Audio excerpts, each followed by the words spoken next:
Vamos à questão subsequente, cujo enunciado é o seguinte. A competência tributária plena diz respeito à criação de tributos, edição de normas tributárias, administração e julgamento de tributos. Com relação à competência tributária, assinale a única alternativa que contempla duas assertivas corretas em que a segunda completa o sentido da primeira. Alternativa A.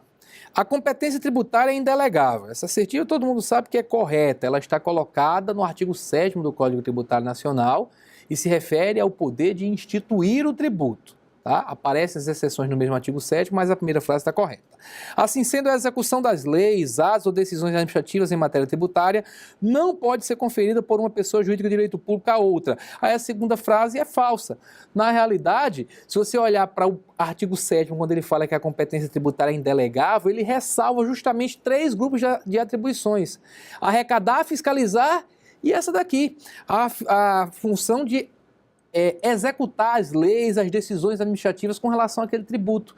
Então, essa parte pode ser delegada exatamente de uma pessoa jurídica de direito público para uma outra pessoa jurídica de direito público. Pode delegar para uma autarquia, por exemplo, mas não pode delegar para uma empresa pública ou uma sociedade de economia mista, porque essas entidades são pessoas jurídicas de direito privado. Então, a alternativa A, ela é falsa por conta da segunda frase. Alternativa B. Os municípios têm competência tributária sujeita à lei complementar no que concerne às normas gerais de direito tributário. É verdadeiro. As normas gerais de direito tributário são previstas em lei complementar e são chamadas de gerais justamente porque vão se aplicar a todos os entes federados.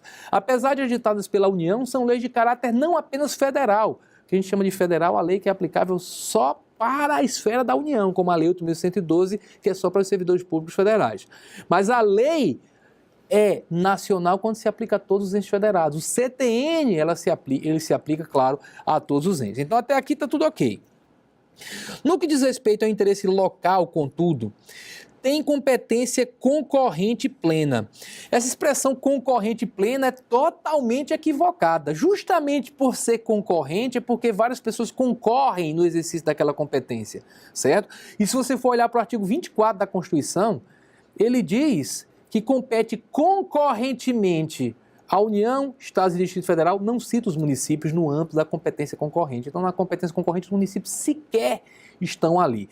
Claro que na prática, como lá no artigo 30, se fala do poder que o município tem de suplementar a legislação federal e estadual no que couber, o município acaba falando algo sobre aquela matéria, mas é longe de ser plena essa competência do município. Aliás, ninguém ali tem competência absolutamente plena. A União não tem a competência para exaurir a matéria, afinal de contas, ela só pode estipular normas gerais, no âmbito da competência daquelas matérias do artigo 24, dentre as quais se encontra o direito tributário, certo? Quanto aos estados, os estados, eles só podem complementar, suplementar aquela legislação federal para atender suas peculiaridades. Há um caso em que se fala que o estado exerce uma competência plena, mas é de maneira temporária, é quando a União não editou a norma geral. Aí o Estado exerce a competência plena para tratar daquele tributo na sua esfera. A União exerce competência plena só se for com relação aos seus próprios tributos, porque com relação às normas gerais em matéria tributária, por exemplo, ela trata só do que é geral, o que é específico ela trata só para ela, ok? Então nenhum ente é absolutamente pleno quanto a isso. A União tem competência plena para os seus tributos e os estados nem para os seus tributos, porque tem que seguir normas gerais editadas pela União e só podem vir a exercer a competência legislativa plena quando a União se omite no seu dever de editar as normas gerais. E se isso acontecer, o Estado edita sua norma, exercendo competência plena de maneira temporária, porque se um dia vier a lei federal tratando daquela matéria, que deveria se chamar de lei nacional, mas a Constituição fala federal nesse caso, certo? A legislação estadual vai ficar suspensa no que for contrário à legislação federal. Isso tudo que eu estou falando está nos famosos parágrafos do artigo 24 da Constituição Federal.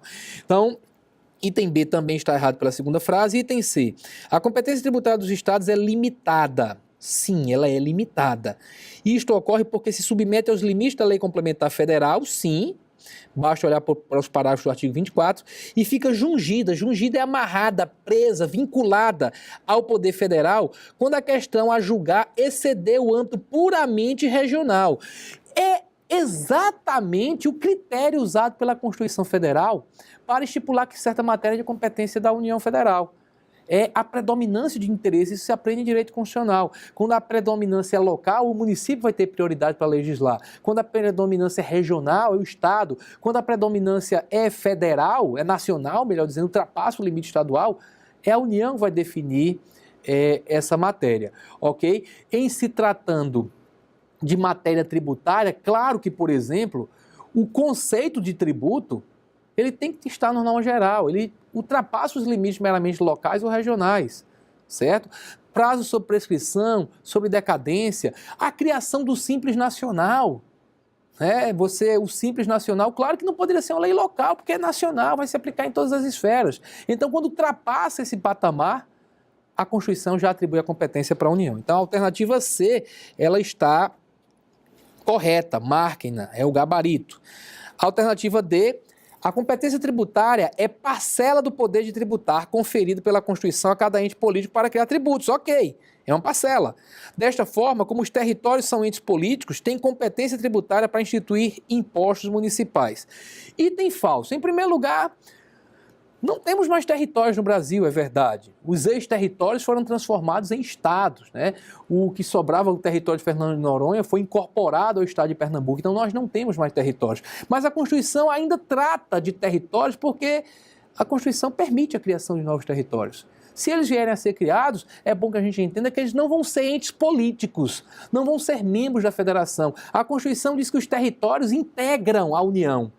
Por isso que muitos falam que é como uma autarquia. Existem as autarquias institucionais, instituições como nós conhecemos, como é o caso do INSS, como é o caso do IBAMA, e existiriam as autarquias territoriais, cujo elemento principal é essa região, essa delimitação geográfica de um território, ok? Então seriam autarquias territoriais federais. Por isso que a Constituição diz que nos territórios federais os impostos estaduais serão criados pela União. A União criaria o ICMS dentro do Estado, dentro do território.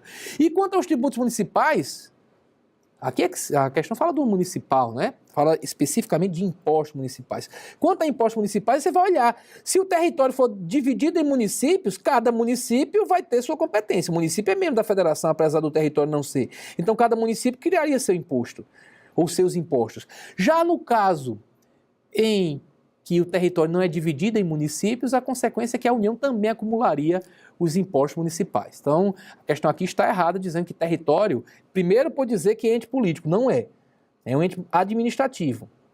E teriam competência tributária? Claro que não, é uma coisa consequência da outra. Por não serem entes políticos, não teriam essa competência para instituir esses impostos.